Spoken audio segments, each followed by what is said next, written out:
बिस्मिल्लाहिर्रहमानिर्रहीम। अस्सलाम वालेकुम डियर स्टूडेंट्स। एमडी कैट 2023 के आज के सेशन में स्टूडेंट्स हम बात करेंगे प्रोजेक्टाइल मोशन की। स्टूडेंट्स प्रोजेक्टाइल मोशन को हम यहाँ पर इन शॉर्ट देखेंगे क्योंकि थ्योरी पर ज़्यादा बात नहीं करनी, और फिर हम प्रॉब्लम्स की तरफ चलेंगे जो कि एमडी कैट में अक्सर एमडी कैट के इस प्रोजेक्टाइल मोशन के हवाले से पूछे जाते हैं कि वो किस तरह के प्रॉब्लम्स हैं और उनको किस तरीके से हमने सॉल्व करना है। कुछ टिप्स एंड ट्रिक्स होंगी, सो एंड तक वीडियो के साथ रहिएगा। आई होप कि आपको ये वीडियो बहुत फ़ायदेमंद साबित होगी और आपके एमडी कैट के गोल को अचीव करने में एक मज़ीद एक अहम स्टेप होगा। ओके, तो स्टार्ट करते हैं स्टूडेंट्स। प्रोजेक्टाइल मोशन की तरफ बढ़ने से पहले प्रीरेक्विजिट के तौर पर मैं बात करूंगा वन डायमेंशनल मोशन की। स्टूडेंट्स, वन डायमेंशनल मोशन क्या होती है कि अगर आपके पास यानी कोई एक बॉल या कोई ऑब्जेक्ट है और वो स्ट्रेट लाइन में, चाहे वो अलोंग दी हॉरिजॉन्टल डायरेक्शन या फिर वर्टिकल डायरेक्शन में मूव करे स्ट्रेट लाइन के अंदर, तो उसको हम वन डायमेंशनल मोशन कहते हैं। और वन डायमेंशनल मोशन के प्रॉब्लम्स हम पहले सॉल्व कर भी चुके हैं, और उसमें ये होता है स्टूडेंट्स के चूँकि जो वेक्टर क्वांटिटीज़ हैं वन डायमेंशनल मोशन में, उनमें हमेशा हमें एक साइड को, चाहे आप राइट या लेफ़्ट किसी साइड को भी पॉजिटिव मान लेते हैं और फिर दूसरी जो उसकी ऑपोजिट साइड उसको नेगेटिव मान के चलते हैं।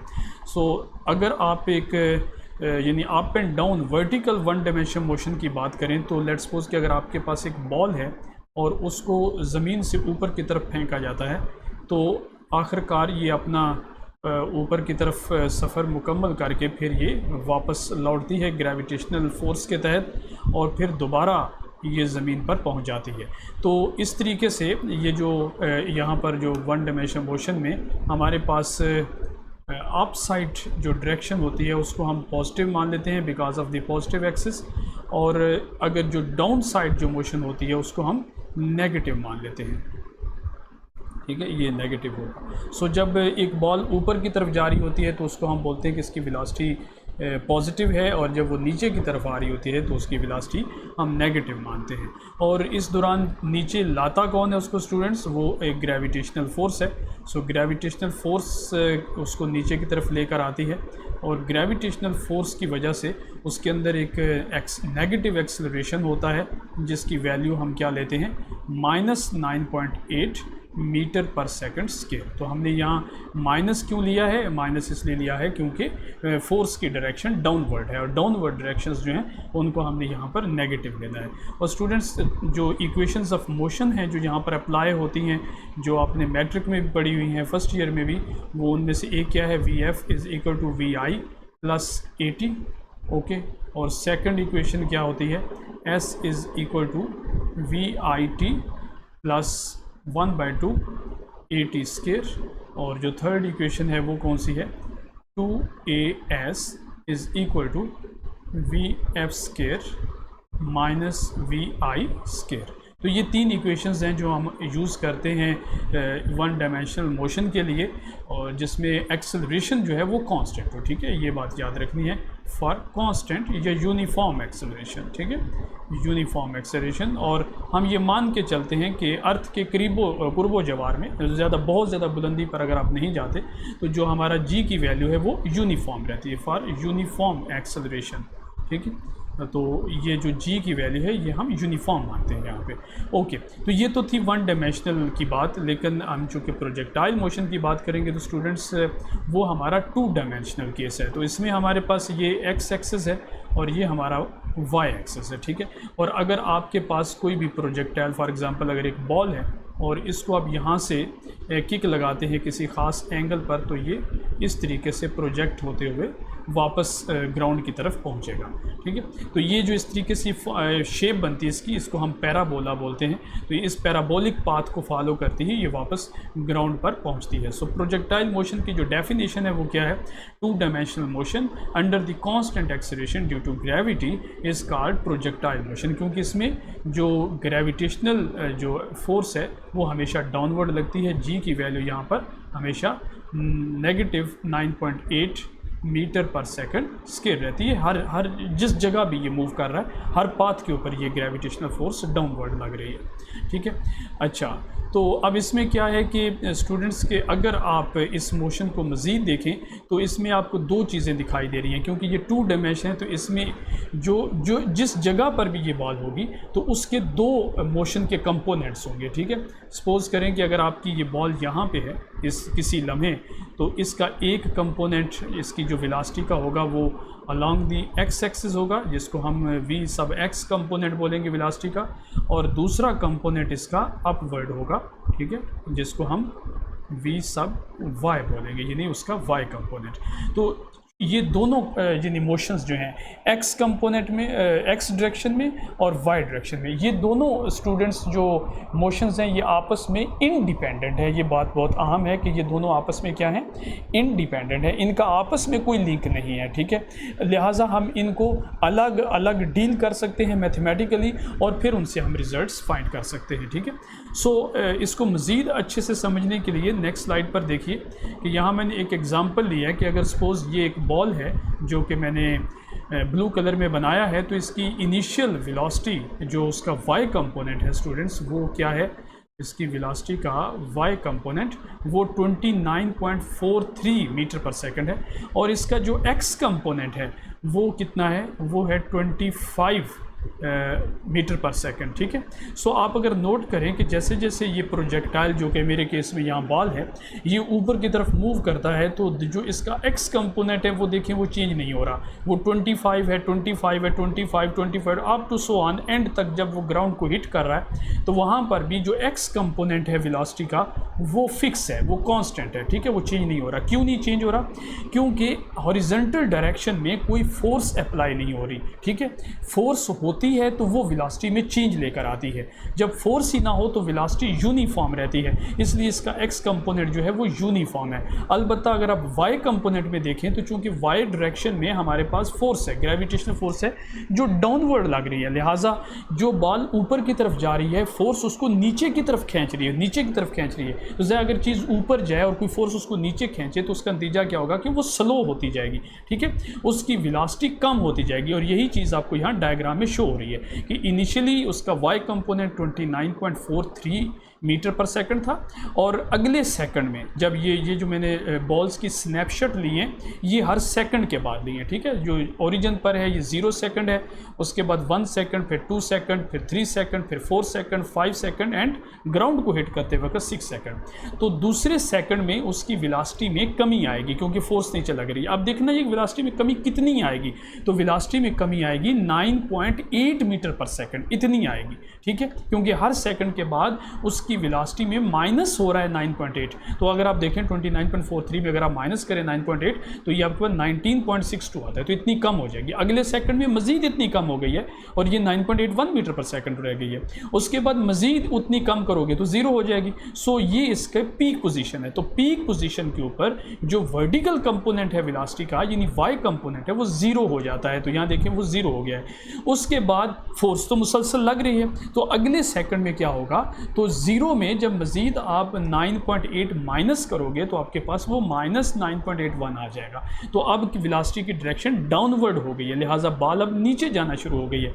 अब इसमें 9.8 जो है वो नेगेटिव ऐड होता जाएगा और फिर इसकी वेलोसिटी डाउनवर्ड डायरेक्शन में बढ़ती चली जाएगी। और आप देखें जब ये ग्राउंड को हिट कर रहा है तो उस वक्त उसका जो वर्टिकल कंपोनेंट है वो उतना ही हो गया है जितना कि शुरू में उसका वर्टिकल कंपोनेंट था। सिर्फ फ़र्क किस चीज़ का है, डायरेक्शन का है, वो पॉजिटिव है और वो नेगेटिव है, ठीक है। तो ये जो एग्जांपल है स्टूडेंट्स यहाँ मैंने बयान की है ये बड़ी ही इंपॉर्टेंट है। इससे आपको ग्रेविटेशनल जो प्रोजेक्टाइल मोशन है उसको अंडरस्टैंड करने में बहुत मदद मिलेगी। ओके, तो अब हम मज़ीद आगे बढ़ते हैं और इस केस के लिए हम 3 केसेस देखते हैं स्टूडेंट्स जो हम निकालेंगे। सबसे पहले टाइम ऑफ फ्लाइट, राइट। तो हम देखेंगे कि ये बॉल जो है इसने जो सफ़र किया है, ठीक है, तो कितने वक्त में ज़मीन से जब उड़ी थी तो जब ज़मीन से टकराई, तो ये जो वक्त है इसको हम बोलते हैं टाइम ऑफ फ्लाइट। तो आपने डेरिवेशन तो ऑलरेडी कर रखी है टाइम ऑफ फ्लाइट की, ठीक है, तो मैं उसकी डेरिवेशन की तरफ नहीं जाऊंगा, ठीक है। अगर आपको डेरिवेशन में कोई प्रॉब्लम हो तो आप मुझे कमेंट्स में पूछ सकते हैं, फिर हम डेरिवेशन भी कर लेंगे। सो टाइम ऑफ फ्लाइट स्टूडेंट्स कितना होगा। Okay, so time of flight जिसको मैं t से रिप्रेजेंट करूंगा स्टूडेंट्स वो होगा आपके 2vi sin theta divided by G, ये हमारा टाइम ऑफ फ्लाइट है, ठीक है। तो इतनी वक्त में वो उड़ती रहेगी, जो प्रोजेक्टाइल है वो हवा में रहेगा, इसको हम बोलते हैं टाइम ऑफ फ्लाइट। उसके बाद हम बात करते हैं स्टूडेंट रेंज की। रेंज का क्या मतलब है कि ये जो यानी मोशन है इसकी हॉरिजॉन्टल डायरेक्शन में, कि एक्स एक्सिस के अलॉन्ग उसने कितना सफ़र किया है, जिस ज़मीन के जिस हिस्से से वो उड़ी थी और ज़मीन से जब वापस वो टकराई तो उसने ग्राउंड टू ग्राउंड कितना हॉरिजॉन्टल फासला किया, उसको हम क्या बोलते हैं, रेंज बोलते हैं, ठीक है। सो रेंज की जो वैल्यू है वो भी हम लिख लेते हैं, रेंज ऑफ प्रोजेक्टाइल, जिसको हम R से रिप्रेजेंट करते हैं, वो है VI² sin 2θ ओवर G। अगर आपको फार्मूले में कभी कोई कन्फ्यूजन हो कि स्केयर इसके साथ है या टाइम के साथ है, तो आप डायमेंशनल एनालिसिस या फिर यूनिट्स के हिसाब से देख सकते हैं। देखें sin 2θ, साइन जो ट्रिग्नोमेट्रिक रेशो है, ये एक रेशो होती है, इसके कोई यूनिट्स नहीं होते, तो यहाँ पे सिर्फ VI के और G के सिर्फ यूनिट्स होंगे। सो VI के यूनिट क्या होते हैं, मीटर पर सेकंड, और उसका स्केयर होने के से ये बन जाएगा मीटर स्केयर पर सेकंड स्केयर, और नीचे क्या है, मीटर पर सेकंड स्केयर, तो पर सेकंड स्केयर से कट जाएगा, ऊपर मीटर स्केयर है, नीचे मीटर है, तो इस तरह ये ओवरऑल हमारा यूनिट बनेगा मीटर। और रेंज एक डिस्टेंस है, एक लेंथ है, इसलिए मीटर ही इसका यूनिट बनता है, ठीक है। ऊपर वाले केस में टाइम ऑफ फ्लाइट में देखें तो VI उसके यूनिट्स हैं मीटर पर सेकंड, और नीचे मीटर पर सेकंड स्केयर, मीटर से कट जाएगा और सेकंड स्केयर बटे का बटा है वो ऊपर जाएगा और सेकंड स्केयर बटा सेकंड हो जाएगा। सो ये सेकंड आ जाएगा टाइम का यूनिट, ठीक है। तो टाइम ही का यूनिट सेकंड ही होता है, तो ये इस तरीके से हम सॉल्व कर सकते हैं। उसके बाद आता है मैक्सिमम हाइट, ठीक है। सो मैक्सिमम हाइट क्या होती है कि प्रोजेक्टाइल जो है उसने जब वर्टिकल मोशन की थी तो वो पीक पर जब गया था, तो ये जो यानी फासला है ना, वर्टिकल फासला ये वाला, जब वो बुलंद तरीन जगह पर था, जिसको मैं H से रिप्रेजेंट कर रहा हूँ, इसको बोलते हैं मैक्सिमम हाइट। ये तीसरी करैक्टरिस्टिक है प्रोजेक्टाइल की। सो मैक्सिमम हाइट के लिए हम H लिखते हैं, और इसका फार्मूला है, ये है VI² sin square theta divided by 2G। Okay, तो ये हमारे पास मैक्सिमम हाइट आ जाती है। तो स्टूडेंट्स, ये तीन वो इम्पॉर्टेंट फार्मूले हैं जो कि आप अप्लाई कर सकते हैं प्रोजेक्टाइल मोशन के अंदर, टाइम ऑफ फ्लाइट फाइंड करने के लिए, रेंज फाइंड करने के लिए, और मैक्सिमम हाइट फाइंड करने के लिए। ये इन तीनों फार्मूलों को आपको बहुत अच्छे से मेमोराइज़ कर लेना चाहिए, याद रख लेना चाहिए, ठीक है। लिख कर कहीं अपने कमरे में लगा लेना चाहिए, ताकि आते जाते उठते बैठते आपकी नज़र इन पर पड़ती रहे और आपको ये भूले नहीं, ठीक है। एटलीस्ट MD-CAT क्लियर करने तक ही आपको नहीं भूलने चाहिए, ओके। लेकिन एक चीज़ हमेशा इन फार्मूलों को अप्लाई करने से पहले ज़हन में रखिएगा, एज ए वार्निंग मैं आपको बता रहा हूँ कि ये प्रोजेक्टाइल की उस मोशन के लिए जो इस फॉर्म में होती है। ये जो प्रोजेक्टाइल की यहाँ पर आपको मोशन दिखाई दे रही है, सिर्फ इसी प्रोजेक्टाइल की जो मोशन है, इसी में ये तीनों फार्मूले लगेंगे, वरना नहीं लगेंगे। क्या मतलब, ये किस तरह की मोशन है, जिसमें जो हाइट ऑफ फ्लाइट है, ठीक है, जहाँ से इसने लॉन्च किया है प्रोजेक्टाइल ने, और जो इसकी लैंडिंग पोजीशन है, इन दोनों का लेवल सेम होना चाहिए, ठीक है। जहाँ से प्रोजेक्टाइल ने उड़ना शुरू किया वो लेवल, और जहाँ पर ये ज़मीन से टकराया वो लेवल, ये दोनों लेवल बराबर होने चाहिए। उसी सूरत में आप ये लगा सकते हैं। ये क्या मैं कहना चाह रहा हूँ, देखें, अगर आपके पास इस तरह के भी क्वेश्चंस आगे आएंगे, सपोज करें कि ये कोई हाइट है, ठीक है, और इस हाइट से हम एक बॉल को यहाँ से फेंकते हैं, ठीक है, सीधा ऐसे सीधी किक लगाते हैं, तो ये क्या करेगा, ये थोड़ा सा आगे जाके ग्रेविटेशनल फोर्स के तहत फिर ये ज़मीन की तरफ गिरेगा। तो ये भी तो प्रोजेक्टाइल मोशन है, लेकिन इसमें आप देखें कि जहाँ से प्रोजेक्टाइल ने उड़ान भरी है वो लेवल, और जहाँ पर ये जाकर गिरा है, ठीक है, वो लेवल, ये दोनों क्या बराबर हैं? ये बराबर नहीं है। तो यहाँ पर ये फार्मूले नहीं लगेंगे, ठीक है, ये अप्लाई आप नहीं कर सकते। इनको आपने इन डिटेल, जिस तरह आपने ये फार्मूले डिराइव करते वक्त मैथमेटिकल कैलकुलेशन की थी, आपको वही कैलकुलेशंस करनी पड़ेंगी, क्योंकि ये फार्मूले हमने बनाए ही इस केस से हैं, इसी को फॉलो करते हुए बनाए। तो जिस केस को फॉलो करते हुए फार्मूला बना है, उसी किस्म के केस पर वो अप्लाई होगा, दूसरे केस में वो अप्लाई नहीं हो सकता, ठीक है। तो ये आपने याद रखना है। अगर आपने इसको अप्लाई कर दिया तो आपके रिजल्ट्स गलत आ जाएंगे, ठीक है। तो ये आपने इसका ख्याल रखना है। तो आप अगर इस केस में देखें तो इसका जो वर्टिकल डिस्प्लेसमेंट है, तो वर्टिकल डिस्प्लेसमेंट यहाँ पर क्या है, ज़ीरो है। ठीक है, डिस्प्लेसमेंट ज़ीरो क्यों है, क्योंकि ज़मीन से गया था, ठीक है, ऐसे ऊपर, और उसके बाद फिर वापस ज़मीन पर आ गया।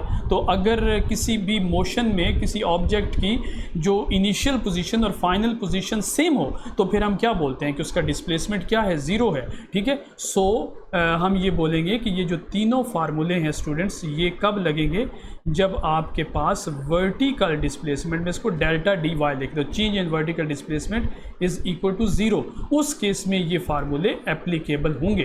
ठीक है, चलें अब हम मज़ीद दो अहम पॉइंट्स यहाँ लिख लेते। एक और पॉइंट स्टूडेंट्स जो इम्पोर्टेंट है वो ये है कि the range of projectile is same for complementary angles।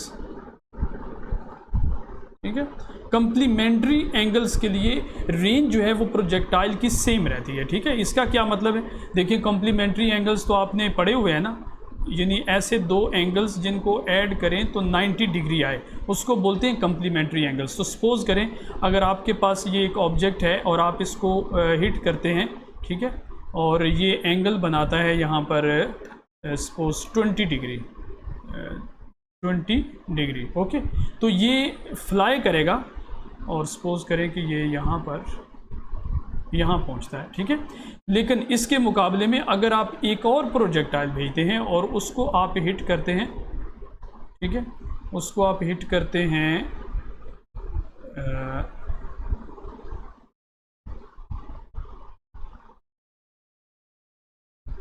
70 degree, ठीक है, 70 डिग्री, तो 70 और 20 कितने होते हैं, 90 डिग्री। तो 70 और 20 दोनों कंप्लीमेंट्री एंगल्स हैं। तो ये जो है, ये जब हिट करेगा ग्राउंड को स्टूडेंट्स, तो ये कहाँ हिट करेगा, ये भी उसी जगह हिट करेगा, ये देखिए उसी जगह हिट करेगा। सो कंप्लीमेंट्री एंगल्स के सूरत में हमेशा आपके पास जो रेंज होती है प्रोजेक्टाइल की, बाकी कंडीशंस अगर सेम हो, इनिशियल वेलोसिटी और सारी चीज़ें, सिर्फ एंगल का डिफरेंस हो, तो वो हमेशा सेम रेंज जो है वो अचीव करते हैं। ठीक है, सो 20 और 70 की एग्जांपल ली जा सकती है, 10 और 80 की एग्जांपल ली जा सकती है, 50 और 40 की एग्जांपल ली जा सकती है। तो ऐसे सारे एंगल्स जो कंप्लीमेंट्री होते हैं उनकी रेंज जो है वो सेम होती है। ओके, तो अब हमारे पास सारे चीज़ें आ गई हैं, तो अब हम चलते हैं एमसीक्यूज़ की तरफ और देखते हैं कि डिफरेंट किस्म की प्रोजेक्टाइल के केसेस में एमसीक्यूज़ किस तरह सॉल्व करते हैं। तो बहुत ही कंसेप्चुअल और बहुत ही इंपॉर्टेंट ये एमसीक्यूज़ हैं। तो स्टूडेंट्स एंड तक आप ये एमसीक्यूज़ देखिएगा और इनको आप सॉल्व कीजिएगा। और इनको आपने सॉल्व किस तरह करना है कि एमसीक्यूज़ पढ़िए और जब वो रीड कर लें तो आप वीडियो को वहाँ पर पॉज कर दें और फिर ख़ुद से उसे सॉल्व करें, समझें, और उसके बाद वीडियो को देखें और कंपैरिजन करें कि आप किस तरह सोच रहे हैं और रिज़ल्ट किस तरह करके आ रहा है। तो इस तरह आपकी अच्छी तैयारी हो जाएगी। ये सारे एमसीक्यूज़ एमडी कैट के एग्ज़ाम्स में इससे मिलते जुलते और ये आ चुके हैं और इनके आने के चांसेस भी बहुत ज़्यादा हैं, ये बहुत अहम है। ओके, तो पहले एमसीक्यू की तरफ बढ़ते हैं। ओके, फर्स्ट एमसीक्यू क्या है students, ignoring air resistance the horizontal component of A projectiles velocity. एक बात याद रखिए कि एयर रेजिस्टेंस इग्नोर ही रहेगी, ये लिखे या ना लिखे। ठीक है, हमारे जो प्रोजेक्टाइल के केसेस है इसमें हमने एयर रेजिस्टेंस को दरमियान में नहीं आने दिया, वो हम इग्नोर ही समझेंगे। ठीक है, सो हॉरिजॉन्टल कंपोनेंट प्रोजेक्टाइल की वेलोसिटी का क्या होगा। देखिए, अभी आपने देखा कि जो हॉरिजॉन्टल कंपोनेंट है प्रोजेक्टाइल का, वो उस पर कोई फ़र्क नहीं पड़ता। ठीक है, ये यहाँ पे आपने देखा कि हॉरिजॉन्टल कंपोनेंट 25, 25, 25, क्योंकि हॉरिजॉन्टल डायरेक्शन में कोई फोर्स अप्लाई ही नहीं हो रही। तो जब अप्लाई नहीं हो रही तो उस पर फ़र्क क्या पड़ना है। ठीक है, सो इसका जो आंसर होगा वो क्या होगा, रिमेन सेम। सो हॉरिजॉन्टल कंपोनेंट जो है वो इसका प्रोजेक्टाइल की वेलोसिटी का वो कांस्टेंट रहता है। ओके, सो नेक्स्ट की तरफ चलते हैं। सेकंड क्या है, a ball is thrown with a velocity of 20 metre पर second at an angle of 60 degree above the horizontal. ठीक है, तो एक बॉल को हमने फेंका है और किस तरह फेंका है हमने स्टूडेंट्स, उसको 20 मीटर पर सेकंड की वेलोसिटी से उसको थ्रो किया है और एंगल जो वो बना रहा है स्टूडेंट्स वो कितना है, ये 60 डिग्री का एंगल है और जो वेलोसिटी है वो कितनी है, 20 मीटर पर second. Above the horizontal, horizontal से 60 डिग्री बना रहा है। What is the horizontal component of its instantaneous velocity at the exact top of its trajectory. Okay, तो जब ये ट्रेजेक्ट्री में इसका टॉप आएगा, ट्रेजेक्ट्री का मतलब ये है कि इसका जो पाथ है, ठीक है, इसका पाथ देख लेते हैं किस तरह का है। ये देखिए ना, ये पाथ है इसका। तो जब ये पहुंचेगा पीक पर, इस जगह पर, तो देखिए जो इसका हॉरिजेंटल कंपोनेंट है, हॉरिजेंटल कंपोनेंट की ये बात कर रहे हैं, तो जो भी हॉरिजेंटल कंपोनेंट इसका यहाँ होगा, ठीक है, उतना ही हॉरिजेंटल कंपोनेंट इसका यहाँ पे भी होगा। हॉरिजेंटल कंपोनेंट पर कोई फ़र्क नहीं पड़ेगा। तो यहाँ इनिशियली इसका हॉरिजेंटल कंपोनेंट कितना है वो हम निकाल लेते हैं। X component of the velocity कितना होता है, V cos theta. Okay, so v कितना है 20 मल्टीप्लाइड बाय cos ऑफ 60, और cos 60 कितना होता है 1/2। ओके, सो ये आपके पास आ जाएगा 10 मीटर पर सेकंड। ठीक है, तो 10 मीटर पर सेकंड इसका स्टार्ट में हॉरिजॉन्टल कंपोनेंट है और एंड तक पूरे पाथ के अंदर ये 10 मीटर पर सेकंड ही रहेगा। सो ए ऑप्शन यहाँ पर करेक्ट है। ओके, तो नेक्स्ट थर्ड क्वेश्चन है इसका, students ignoring A resistance the horizontal component of projectiles acceleration. So horizontal direction में स्टूडेंट्स कोई फोर्स ही नहीं लगती, इसीलिए तो हॉरिजॉन्टल कंपोनेंट वेलोसिटी का चेंज नहीं होता, इसलिए प्रोजेक्टाइल का एक्सेलरेशन सवाल ही नहीं बनता। फोर्स हो तो एक्सेलरेशन होता है। सो horizontal component of the projectile acceleration is always zero. इस डायरेक्शन में कोई भी जो है वो मौजूद नहीं है एक्सेलरेशन। सो यहाँ पे क्या आएगा, ज़ीरो आंसर इसका आएगा। नेक्स्ट क्वेश्चन पे चलते हैं। फोर्थ क्वेश्चन है, a soccer ball is kicked with a velocity of 25 metre पर सेकंड। एक फुटबॉल को किक किया गया है 25 मीटर पर सेकंड की वेलोसिटी के साथ at an angle of 45 degree above the horizontal. उसको 45 डिग्री पर उसको शूट किया गया है।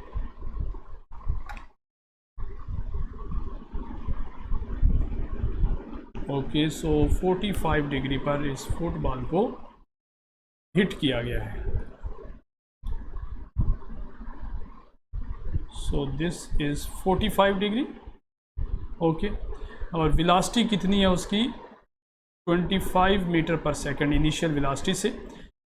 What is the vertical component of its acceleration as it travels along its trajectory? Vertical component इसका कितना होगा, कंपोनेंट ऑफ एक्सेलरेशन, उसका एक्सेलरेशन है ही वर्टिकल, कंपोनेंट तो छोड़े है ही वर्टिकल। ठीक है, और वो मुसलसल ट्रेजेक्ट्री में उतना ही रहेगा, कांस्टेंट रहेगा और वर्टिकल रहेगा। ठीक है, और उसकी वैल्यू कितनी होगी, वो हमारी 9.8 ही रहेगी मुसलसल। ठीक है, ओके, सो ए ऑप्शन जो है इसका करेक्ट है। ओके, नेक्स्ट क्वेश्चन पे चलते हैं, पांचवें पे। If the acceleration vector of an object is directed anti parallel to the velocity vector. ठीक है, देखिए अगर आपके पास कोई वेलोसिटी है किसी ऑब्जेक्ट की और वो ऑब्जेक्ट ऊपर की तरफ जा रहा है, सपोज कर लें ऐसे ऊपर की तरफ जा रहा है, ठीक है, ये वेलोसिटी है, और जो उसका एक्सेलरेशन है उस पर जो अप्लाई हो रहा है वो डाउनवर्ड है। ठीक है, सपोज जी समझ लें डाउनवर्ड है, तो ऐसी सूरत में कहता है कि क्या होगा, object is turning, object turn कर जाएगा, फ़ौरन तो नहीं टर्न करेगा। ठीक है, the object is speeding up, object तेज़ होना शुरू हो जाएगा। देखिए ऑब्जेक्ट ऊपर जा रहा है और उसको नीचे की तरफ खींचा जाए तो तेज़ थोड़ी होगा, बिल्कुल नहीं तेज़ होगा। ठीक है, फोर्स उल्टी लग रही जैसे ब्रेक लगती है। ठीक है, the object is slowing down, yes object जो है वो आहिस्ता होना शुरू हो जाएगा। ठीक है, और लास्ट क्या, the object is moving in the negative x direction. ये कोई ज़रूरी तो नहीं ना कि एक्स डायरेक्शन भी हो, वाई में हो सकता है, एक्स में भी हो सकता है, नेगेटिव हो सकता है, पॉजिटिव हो सकता है, इसका कोई नहीं। सिंपल एक बात है कि अगर वेलोसिटी और एक्सेलरेशन एक दूसरे के ऑपोजिट होंगे तो ऐसी सूरत में वो ऑब्जेक्ट क्या करेगा, वो स्लो डाउन होगा। ठीक है, सो सी ऑप्शन जो है वो यहाँ पर करेक्ट समझा जाएगा। ओके, नेक्स्ट क्वेश्चन है जी छठा, at what angle should a water gun be aimed in order for the water to land with the greatest horizontal range. हम चाहते हैं कि ज़्यादा दूर से दूर वाटर जाकर गिरे, उसकी रेंज जो है वो मैक्सिमम हो। तो पहले देखिए कि रेंज का फार्मूला क्या है। ठीक है, रेंज का फार्मूला था vi² sin 2 theta over g. Okay, ये रेंज का हमारे पास क्या है, फार्मूला है। ठीक है, अब हमें ग्रेटेस्ट रेंज यानी मैक्सिमम रेंज चाहिए। ठीक है, देखिए इसमें जो एंगल है जिसकी वैल्यू जिस एंगल पर साइन 2 थीटा की वैल्यू जहाँ पर मैक्सिमम होगी वही हमारी रेंज मैक्सिमम होगी। तो इसको अगर आप देखें कि ये जो साइन 2 थीटा है इसकी मैक्सिमम वैल्यू क्या होती है, इसकी जो मैक्सिमम वैल्यू होती है ना साइन की वो 1 होती है। ठीक है, सो हम यहाँ पे 1 पुट कर देंगे तो 2 theta equal to sine inverse of 1, और साइन 1 आता है स्टूडेंट्स 90 डिग्री पे। ठीक है, सो 2 theta is 90 degree and theta is 90 degree divided bye 2, so theta is 45 degree. ठीक है, सो मैक्सिमम रेंज जो है वो स्टूडेंट 45 डिग्री पर आती है और उसकी वैल्यू जो होती है वो v² ओवर g के इक्वल होती है। ठीक है, क्योंकि उसमें साइन 2 थीटा जो है वो अब 1 हो गया है। सो मैक्सिमम रेंज हासिल करने के लिए कौन सा ऑप्शन फिर ठीक बनेगा, 45 डिग्री, यानी सी ऑप्शन यहाँ पर करेक्ट है। ओके, नेक्स्ट क्वेश्चन पे चलते हैं। An Olympic athlete throws a javelin at 4 different angles above the horizontal. Javelin क्या है, नेज़ा है, नेज़ा एक मैच हो रहा है तो उस ओलंपिक का, तो उसमें नेज़े फेंके जा रहे हैं। ठीक है, मुख्तलिफ एंगल्स पर फेंके जा रहे हैं। हॉरिजॉन्टल से उसका एंगल कभी 30 से फेंकते हैं, 40 से, 60 से, 80 से। Which 2 throws cause the javelin to land the same distance away. वो नेज़े को किस एंगल पर फेंके, कौन से वो 2 एंगल आपने बताने हैं जिन पर फेंकने से रेंज उतनी ही रहे, रेंज जो है वो सेम रहे। ठीक है, तो अभी मैंने आपको थोड़ी देर पहले डिस्कशन में बताया था कि कंप्लीमेंट्री एंगल्स वो होते हैं जिस पर रेंज सेम आती है। ठीक है, तो आप देखें कि कंप्लीमेंट्री एंगल्स कौन से हैं, वो 2 एंगल्स जिनको ऐड करने से आपको 90 मिले। तो आपको अभी से नज़र आ रहा है कि जो लास्ट ऑप्शन है 30 और 60 का, ये वो 2 एंगल्स हैं जिनको ऐड करने से 90 डिग्री मिल सकता है। सो ये ऑप्शन यहाँ पर करेक्ट है। नेक्स्ट क्वेश्चन है जी 8, you are throwing a ball for the second time. आपने एक बॉल को दूसरी तरफ फेंका। If the ball leaves your hand with the twice the velocity it had on your first throw. जब आपने उसे फेंका तो कहता है दूसरी तरफ फेंकते वक्त आपने उसकी वेलोसिटी ट्वाइस कर दी थी, डबल कर दी थी पहले की निस्बत। अगर आपने पहले 2 मीटर पर सेकंड की वेलोसिटी से फेंका था तो अब 4 मीटर पर सेकंड की वेलोसिटी से फेंक रहे हो। ठीक है, okay, it's horizontal range as compared to first. तो बताइए कि जब आपने उसकी वेलोसिटी डबल कर दी तो उसकी रेंज पर क्या इफ़ेक्ट पड़ेगा। ओके, रेंज का अभी हमने फार्मूला देखा कि रेंज का फार्मूला क्या था। ये देखिए यहाँ पर अभी हमने सॉल्व किया कि रेंज देखिए ये है vi² साइन 2 थीटा ओवर जी। तो इसमें आप देख सकते हैं कि रेंज अगर वेलोसिटी की बात करें, इनिशियल वेलोसिटी की, तो उसके स्केयर पे डिपेंड कर रही है। सो अगर आपने इनिशियल वेलोसिटी डबल की है तो जो रेंज हो जाएगी वो क्या हो जाएगी, वो 4 टाइम्स हो जाएगी। ठीक है, तो इसकी रेंज जो है वो क्या हो जानी है, 4 टाइम्स हो जानी है। ओके, सो इसकी आंसर जो है वो 4 टाइम्स आएगा vi² की वजह से। ओके, तो डी ऑप्शन जो है वो यहाँ पर करेक्ट है। ओके, 9th क्वेश्चन देखते हैं। A ball is thrown at an angle original speed of 8 metre पर second at an angle of 35 degree. एक दफ़ा फिर बनाते हैं डायग्राम। ठीक है, डायग्राम में क्या है जी कि एक बॉल है, उसको फेंका जा रहा है और 35 डिग्री पर फेंका जा रहा है, और जो इसकी वेलोसिटी है वो कितनी है, इनिशियल 8 मीटर पर सेकंड। ठीक है, what is the speed of the ball when it returns to the same horizontal level. उसी लेवल पर वापस आने पर उसकी स्पीड कितनी होगी। देखें, अभी जब मैंने शुरू में एक डायग्राम से आपको बताई थी तो वहाँ पर ये चीज़ जिक्र आया था कि ये बॉल जब ज़मीन पर हिट करेगी वापस आकर तो उस वक़्त उसकी जो स्पीड है वो उतनी ही होगी जितनी शुरू में थी। ठीक है, अगर इनका लेवल सेम है तो देखें ना, हॉरिजॉन्टल लेवल की बात कर रहा है, तो वो उतनी ही स्पीड से वापस ज़मीन पर टकराएगी। तो इस जगह पर उसकी जो स्पीड है वो 8 मीटर पर सेकंड होगी। अलबत्ता अगर वेलोसिटी की बात करें तो वो -8 होगी, क्योंकि वो हमसे स्पीड पूछ रहा है, उसने वेलोसिटी नहीं पूछा। अगर वेलोसिटी पूछता तो फिर नेगेटिव भी साथ लगता क्योंकि डायरेक्शन उल्ट जाएगी, अलबत्ता मैग्नीट्यूड सेम रहेगी। सो 8 मीटर पर सेकंड उसकी स्पीड होगी जब वो ग्राउंड लेवल को क्या कर रहा होगा, हिट कर रहा होगा। नेक्स्ट क्वेश्चन है जी 10th, when a football in a field goal attempt reach its maximum height, how does its speed compare to its initial speed. एक फुटबॉल को किक लगाई गई है, ठीक है, तो जब वो अपनी मैक्सिमम हाइट पर पहुंचता है तो कहता है कि उसकी स्पीड इनिशियल स्पीड के मुकाबले में किस तरह की होगी। देखें, हमने ये बात कई दफ़ा जिक्र कर चुका हूँ इसी सेशन में कि जब आप एक फ़ुटबॉल को किक लगा रहे हो ओके, और वो इस पाथ को फॉलो कर रहा है, ओके, और वो पहुंचता है अपनी मैक्सिमम हाइट पे, ठीक। तो कहता है कि इस जगह पर उसकी स्पीड क्या होगी, ये बताइए शुरू की उसकी स्पीड के मुकाबले में, राइट। देखिए शुरू में उसकी जो स्पीड थी उसकी, देखिए ये अगर उसकी स्पीड थी, ओके, ये स्पीड थी, और ये स्पीड किसके इक्वल थी, ये स्टूडेंट्स जो स्पीड थी ना, ये इसके दो कंपोनेंट थे, ठीक है, एक इसका x कंपोनेंट था और एक इसका y कंपोनेंट था, ये दो कंपोनेंट, ठीक है। और ये जो स्पीड थी इसकी वो इसका जो वेक्टर सम है उसकी मैग्नीट्यूड के इक्वल थी, ठीक है। तो जब ये मैक्सिमम हाइट पे पहुंच जाएगा, ठीक है, तो मैक्सिमम हाइट पे पहुंचने पर क्या होगा कि इसका जो y कंपोनेंट है स्टूडेंट्स वो क्या हो जाएगा, वो ज़ीरो हो जाएगा, ठीक है। तो y कंपोनेंट सिर्फ x कंपोनेंट बचेगा। सो उसकी स्पीड उसकी जो x कंपोनेंट है वेलोसिटी का उसकी जो है ना मैग्नीट्यूड के बराबर होगी। सो पहली बात वो कह रहा है कि वो ज़ीरो हो जाएगी, नहीं ऐसा तो नहीं होगा, ज़ीरो तो नहीं होगी, ठीक है, वो तो उसका वर्टिकल कंपोनेंट ज़ीरो होता है, उसकी जो स्पीड है वो तो ज़ीरो नहीं होगी, ठीक है। It is less than its initial speed, क्या उसकी जो शुरू में स्पीड थी उससे वो कम हो जाएगी।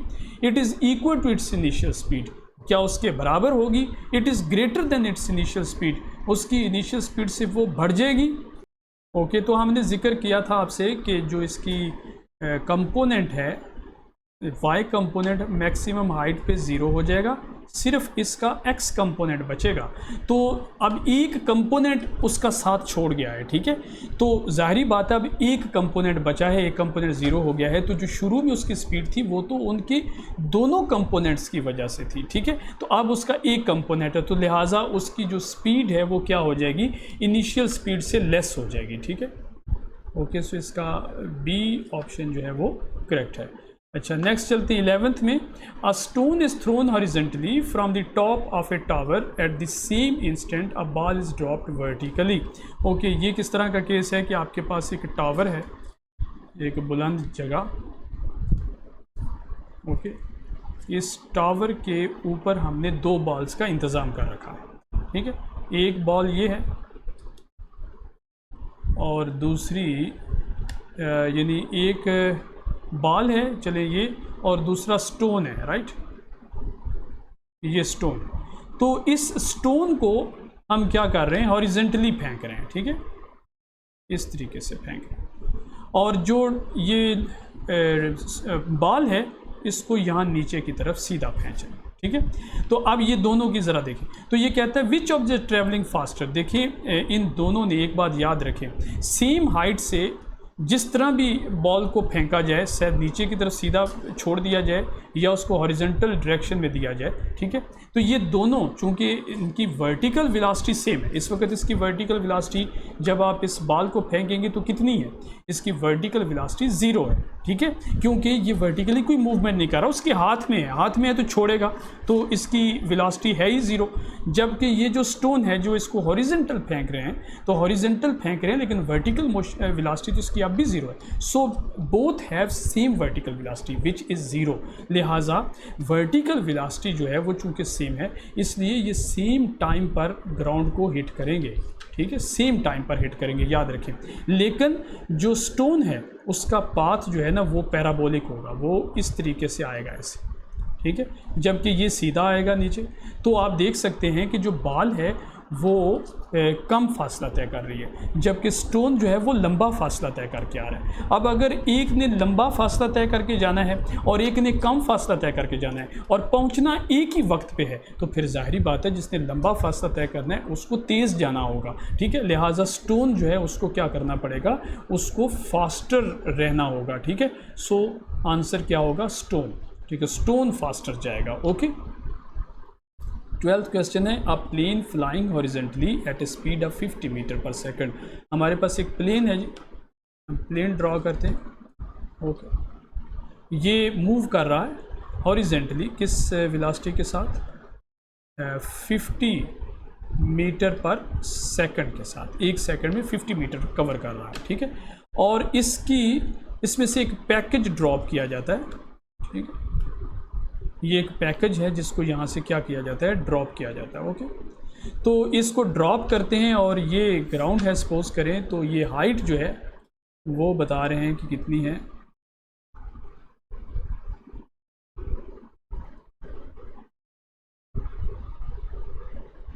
ये हाइट स्टूडेंट्स है 160 मीटर। ठीक है, यहाँ से ड्रॉप करते हैं। अब ये जब ड्रॉप होगा तो ये कौन सा पाथ फॉलो करेगा? ये पैराबोलिक फॉलो करेगा, क्योंकि इस पर हॉरिजॉन्टल डायरेक्शन में वेलोसिटी है इसकी। ये देखिए ना, इस पैकेज की वेलोसिटी भी 50 मीटर पर सेकंड ही होगी। ओके, तो ये यूं जाएगा। ठीक है, तो यहाँ पर जाकर ये हिट करेगा उसको। ओके, अच्छा, तो कहता है कि जो दूसरा पैकेज है वो 2 सेकंड बाद फेंका गया है। ओके, 2 सेकंड बाद जब उसे फेंकोगे तो प्लेन कितना आगे जा चुका होगा? ठीक है, देखिए 1 सेकंड में वो 50 मीटर कर रहा है, तो दूसरे सेकंड में फिर वो कितना करेगा? मज़ीद 50 करेगा। तो ओवरऑल वो कितना दूर चला जाएगा प्लेन? वो चला जाएगा जी, प्लेन चला जाएगा 100 मीटर दूर चला जाएगा। ठीक है, 100 मीटर दूर जाकर ये दूसरा पैकेज इसमें से फेंका गया। ठीक है, तो ये भी इसी पाथ को फॉलो करेगा। ओके, तो ये जो जहाँ पर गिरेगा, तो जितना उन्होंने ऊपर वर्टिकल डिस्टेंस कवर किया है उतना ही वो, चूँकि हॉरिजॉन्टल किया है 100 मीटर का एक्स एक्सिस के अलांग, तो उतना ही ये डिस्टेंस होगा। ठीक है, तो ये दोनों पैकेज ज़मीन पर भी 100 मीटर की दूरी पर गिरेंगे। ओके, सो ए ऑप्शन जो है इसका वो करेक्ट है। ओके, नेक्स्ट क्वेश्चन है, jumper in the long jump goes into the jump with the speed of 12 metre पर second at an angle of 20 degree above the horizontal. एक longer jumper जो है साहब जो हैं वो 12 मीटर पर सेकंड से जंप लगाते हैं 20 डिग्री के एंगल के साथ, हॉरिजॉन्टल के साथ वो बना रहा है। How long is the jumper in the air before returning to the earth. How long का मतलब ये है कि वो हमसे टाइम ऑफ फ्लाइट पूछ रहा है। ठीक है, सो हमें टाइम ऑफ फ्लाइट बताना है कि वो कितना है। तो टाइम ऑफ फ्लाइट का जो हमने फार्मूला बना रखा है वो हम यहाँ पे अप्लाई कर सकते हैं, क्योंकि ये अर्थ के साथ 20 डिग्री के एंगल से इस तरीके से जा रहा है, तो ये इनका जो अर्थ लेवल है वो सेम है, तो इसलिए वो फार्मूला यहाँ लग सकता है। सो 2vi sin theta over g.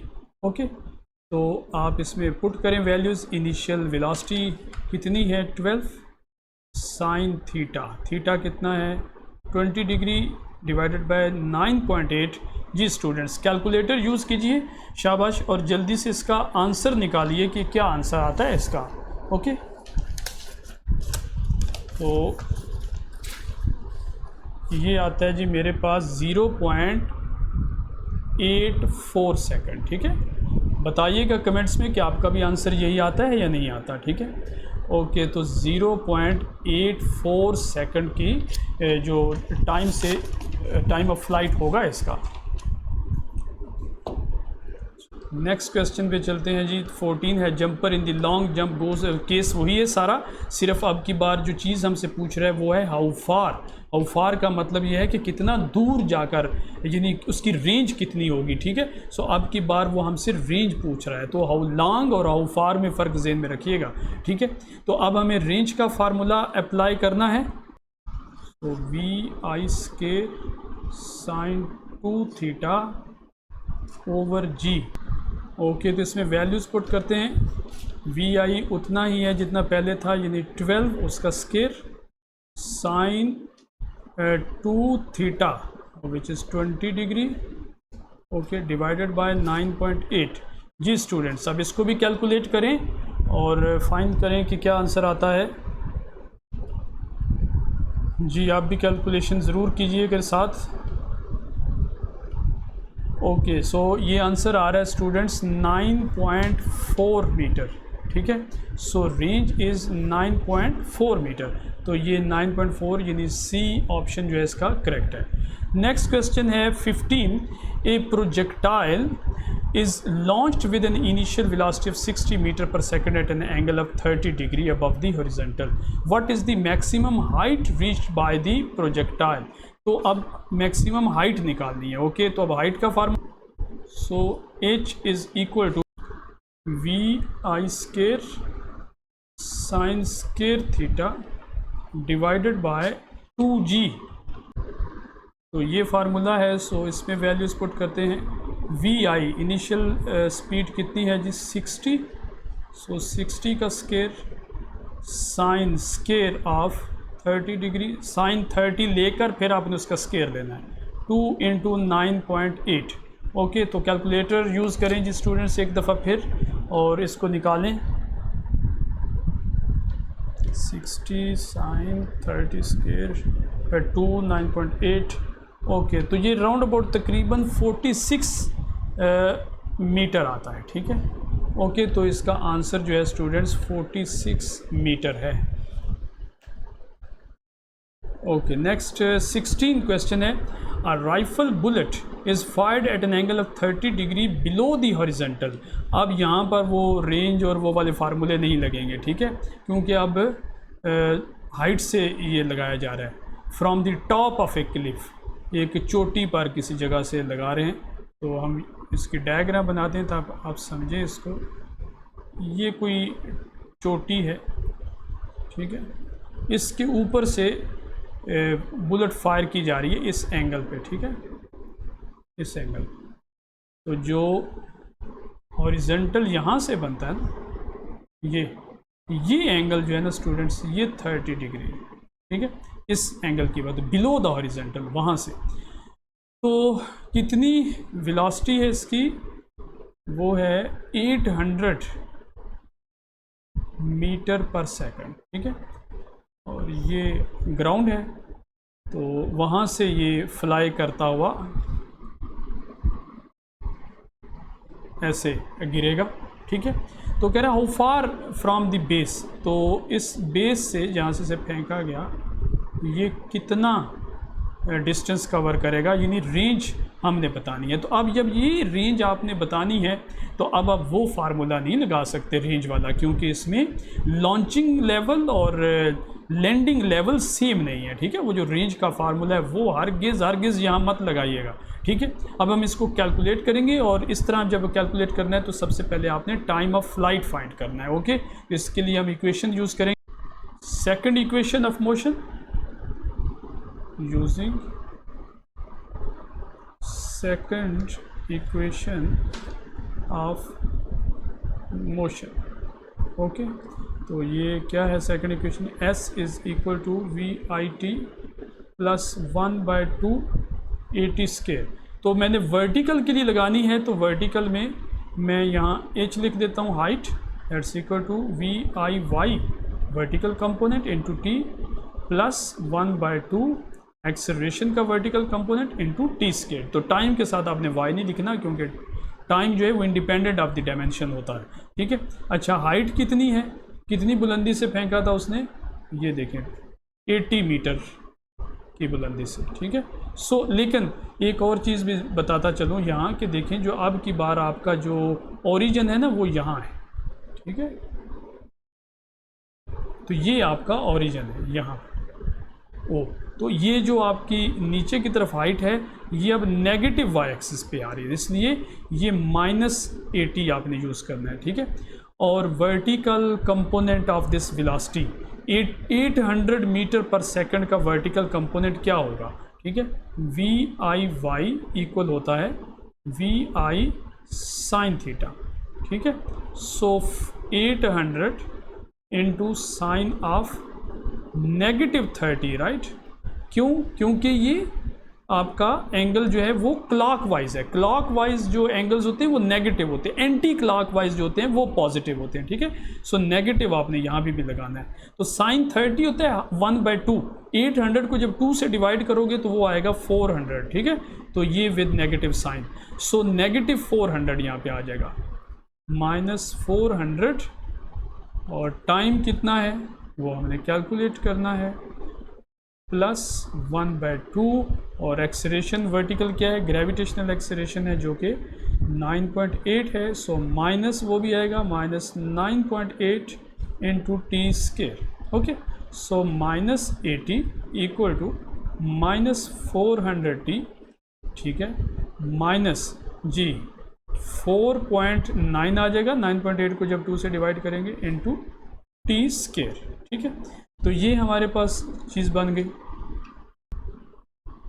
Okay, तो इसको मैं इसमें क्या कर दिया है, 80 पुट कर दिया है और ये 400 नेगेटिव साइन के साथ पुट कर दिया है और एक्सेलरेशन भी नेगेटिव है, ठीक है, -9.8।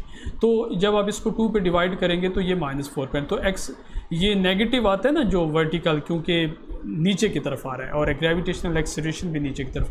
तो लेफ़्ट साइड को मैं ये वाला जो पोर्शन इसको राइट पे ले गया हूँ, तो ये बन गया 4.9 टी स्केयर प्लस 400t। ये मेरे पास क्वाड्रेटिक इक्वेशन है। तो इस क्वाड्रेटिक इक्वेशन को अब हम सॉल्व करते हैं जहाँ से हमारे पास टाइम की वैल्यू आ जाएगी। तो नेक्स्ट स्लाइड पे मैं इसे सॉल्व करता हूँ। 4.9 t square, 4.9 t square plus 400t minus 80 equal to 0, ठीक है। तो ये मेरा A है, ये B है, ये C है। क्वाड्रेटिक फार्मूला हम लगाएंगे, ठीक है। T के लिए T is equal to -b plus minus square root B square minus 4AC over 2A। Okay, चलिए जी वैल्यूज़ पुट करते हैं। -400 प्लस माइनस 400 का स्केयर -4, एक है 4.9 into -80 divided by 2 into 4.9, -400 plus minus g ये जो स्केयर रूट के अंदर वैल्यूज़ हैं इनको सॉल्व करेंगे। 400 का स्केयर लेंगे, फिर ये 4 इंटू 4.9 और 80 वो माइनस माइनस प्लस हो जाएगा। सारा कुछ करें जी कैलकुलेटर पे, ओके आप खुद करें साथ साथ सॉल्व इसको। तो ये अप्रोक्सीमेटली स्टूडेंट्स आता है 402 इसका आ गया और 400 उसका स्केयर करने से। अच्छा, फिर स्केयर रूट भी मैं डायरेक्ट ही ले लेता हूँ, आप भी ले सकते हैं इसको। तो हमारे पास ये आ जाता है 402, okay, divided by 9.8, that's equal to t. तो अब यहाँ से टी की दो वैल्यूज़ आ जाती हैं, ठीक है। तो एक टी आपके पास आएगा -400 प्लस 402, तो ये आ जाता है 2 डिवाइडेड बाय 9.8, ठीक है। दूसरा टी की वैल्यू क्या आएगी, 402 नेगेटिव और -400, तो ये आ जाएगा 802 डिवाइडेड बाय 9.8। तो ये नेगेटिव वैल्यू आ रही है ये वाली, तो ये हम यूज़ नहीं करेंगे बिकॉज के रियलिटी में टाइम कभी बैकवर्ड नहीं जाते, ठीक है। तो इसलिए ये पोर्शन हम यूज़ नहीं करेंगे इसका, सिर्फ ये वाला टाइम जो है ये ही रीज़नेबल है। सो इसको हम डिवाइड करते हैं 2 डिवाइडेड बाय 9.8 जी, तो ये आता है 0.2 सेकंड। ओके, तो ये हमारे पास टाइम आ गया, टाइम ऑफ फ्लाइट 0.2 सेकंड। अब हमने रेंज फाइंड करनी थी, तो रेंज क्या होगी, जो हॉरिजेंटल में उसने डिस्टेंस किया है यूनिफॉर्म वेलोसिटी के साथ, यानी उसका वेलोसिटी का x component multiplied by time of flight, ठीक है। तो 800 वेलोसिटी थी ना, और उसका x component right cause of -30 degree, ठीक है, मल्टीप्लाइड बाय 0.2। जो काज ऑफ -30 डिग्री होता है वो काज ऑफ +30 डिग्री के इक्वल होता है according to mathematical relation. Okay, तो ये अप्रोक्सीमेटली स्टूडेंट्स 138.6 मीटर के करीब आता है, ठीक है। अच्छा, तो जो अब ऑप्शंस देखते हैं, हमारे ऑप्शंस क्या थे। ऑप्शन में देखिए 130 है, 140 है, 150 है, 160 है, तो 138.6, तो ये करीब तरीन है इस बी के, ठीक है। तो बाज़ बात एग्जैक्ट आंसर नहीं भी आएगा, तो आपने देखना है कि उसका करीब तरीन रीज़नेबल आंसर कौन सा है। सो 140 मीटर की रेंज होगी स्टूडेंट्स इसकी, जहाँ पर ये ग्राउंड को हिट करेगा, ठीक है। तो सॉरी 140 मीटर, राइट।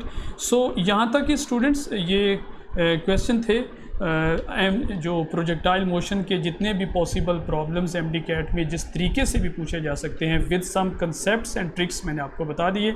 अगर आपको ये वीडियो अच्छी लगी है तो स्टूडेंट्स को लाइक शेयर ज़रूर कीजिएगा। चैनल को सब्सक्राइब नहीं किया तो काइंडली उसे सब्सक्राइब भी कर दें ताकि जो नेक्स्ट वीडियोज़ हैं वो भी आप तक पहुँच सके।